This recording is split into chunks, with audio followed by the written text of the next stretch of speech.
قديشك اليوم امرأة حرة ومستقلة بعد خروج الرجل من حياتك وصار الانفصال يمكن بعام 2015؟ كنت متزوجة ب 2001 من الفنان والممثل عبد المنعم عمايري، تحية له.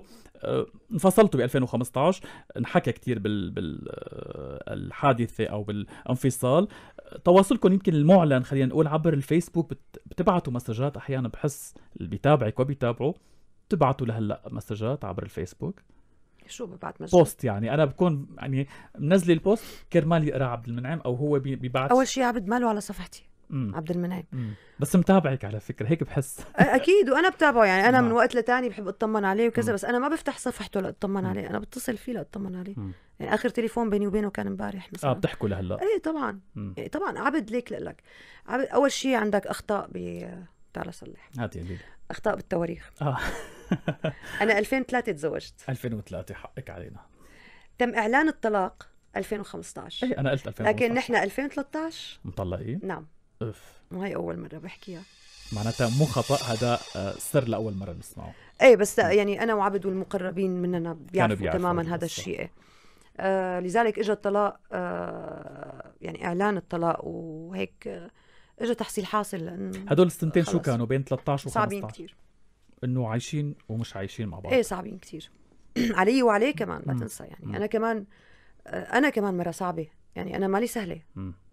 فاكيد كانوا صعبين اكيد. بس عشرة عمر يعني 10 سنين عشرة تقريبا عمر. مع بعض. ايه عبد، عشرة عمر، صداقه، اولاد، زواج، فرحه الزواج، فرحه البدله البيضاء، فرحه العرس، هدول قصص بتعني الانثى كتير. فرحه اول ولد، اول مره صرت ماما وهو اول مره صار بابا. موت اهلي يعني وقت توفيت امي، وقت اللي توفى ابي، عبد ما تركني. عبد كتير كان ساند مزبوط. في بيني وبينه يعني نجاحات وفشل وخذلان وسفر وحرب وكتير قصص، طبعا ما سهله ابدا. ما كان في يمكن أبداً. تنازل منك او منه نضل مع بعض كرمال الاولاد؟ اعتقد انه اثنيناتنا كل واحد فينا تنازل بطريقته حتى وصل للحد يلي ما بقى بيقدر يتنازل اكثر، والا بيصير في اذى يعني. بناتكم سلمى ومريم تحيه لهم، عم يسمعونا هلا. اي عم يسمعونا اكيد.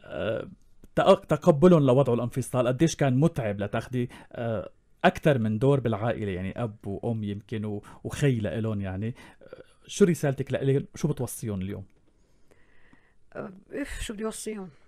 غير يدرسوا، غير ينتبهوا على صحتهم. اكيد يدرسوا، اكيد يكونوا قوايا. مو قوايا بمعنى انه الصوت العالي ولا قد حالهم، ولا الوقاحه ولا لا، هاي ما بشوفها قوه ابدا. انا يكونوا قد حالهم، كل وحده فيهم تكون قد حالها، تكون حقيقه مدركه انه كلها على بعضها هي شخص غالي على نفسها. ان كان روحها تكون كتير غاليه على حالها، وان كان عقلها يكون كتير غالي عليها، كان جسمها يكون كتير غالي عليها. ومستقبلها وطموحها ما تتنازل فيه ابدا، ويضلوا هيك من جواتهم حناين يعني ما يقسوا من جوا، لان ليك نحن قد ما قسينا من برا، اذا يا ويلك اذا قسوتك وصلت لجوا. يعني انا بشوف انه صعب. بتفكري تعيدي الزواج؟ فكرة الزواج بتفكري تعيديها؟ والله مو انا اللي بفكر، بناتي اللي بيفكروا. قرار منهم؟ يا لطيف. ما بيسمحوا لك اليوم؟ صرعوا راسي، بدهم. بدهم طبعا. وما تحققي لهم؟ بدهم. ما في حدا اليوم؟ لا، ما يعني اكيد انا مالي مسكره على قلبي، ومالي حدا والله مسكره راسي وكذا، بس اذا صارت بطريقه هيك كتير عفويه وكتير طبيعيه وكملت هيك، فليش لا؟ اذا ما صارت ما رح تقدر انت تخلق هذا الظرف، ويلا بده يصير كله مثل تركيب يعني. ومالي بعمر ولا لي بتجربه بصدد انه جرب، او ما بدي. بتخافي من العمر اليوم؟ بتطلع قدام المرايه بتقولي العمر عم يمضى. عمرك ما عندك اي مشكله بالافصاح عن عمرك صح؟ لا ابدا، كل سوريا بتعرف تواليد عمري يلي هو 1970. انا شفت 72 70 72 خلينا هيك 72 كمان احلى مثل ما واحلى. بدك. خلينا 75. كتير عم يصغروا حالهم غير لحظة، خلينا 75 والله احلى. حلوة. يعني ماشي الحال. لا 70.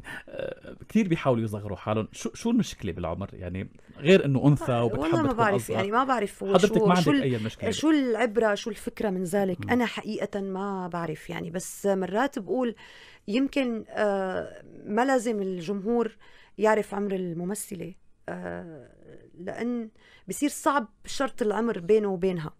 يعني إذا في حال لعبة شخصية بتناسب شكلها الذي تظهر عليه. يعني هلأ أنا شكلي بيبين أصغر وهي نعمة حلو، فبقدر ألعبه، بس أنا لما بدي أقول عمري بصير العالم إنه هاي بدها تعمل دور كذا وكذا وكذا. هلأ المشكلة إنه حتى الوسط اللي نحن بنشتغل فيه ما لهم وعيانين لهي القصة كتير. كمان بينجرفوا مع القصص. فبتقلك الممثلة أسهل شيء أخصم من عمري 10 سنين وبطلع هيك قطقوطة ومأحلاني ماشي الحال. نعم. فرحنا نحن يعني منقول أعمارنا الحقيقية، ونحن قلال اللي منقوله. رحنا هيك بالعجقة مدري كيف، عرفت شو. بس هذا الذكاء مثلا، هذا اللي كان موجود أصلا عند الجمهور المصري وعند الوسط الفني المصري. يعني الجمهور فات كله بمؤامرة مع سعاد حسني مثلا، انه نحن عارفين انه عمرها هيك. نعم. عمرها البيولوجي اللي بالهوية، بس هي تبدو وكأنها بعمر كذا وكذا وكذا، فصدقوها. واجا الوسط كمان المحيط فيها ومن كتاب ومخرجين ومنتجين انكتب لها اعمال هيك على عمرها، يعني على عمرها الافتراضي اللي نعم. هي تظهر فيه وقادرة انه تقنعك فيه. اكيد ما عم نقول انه والله وحدة يظهر عليها انه هي عمرها 60 سنة يلا تعي اشتغلي طالبة جامعة. لا نعم. طبعا.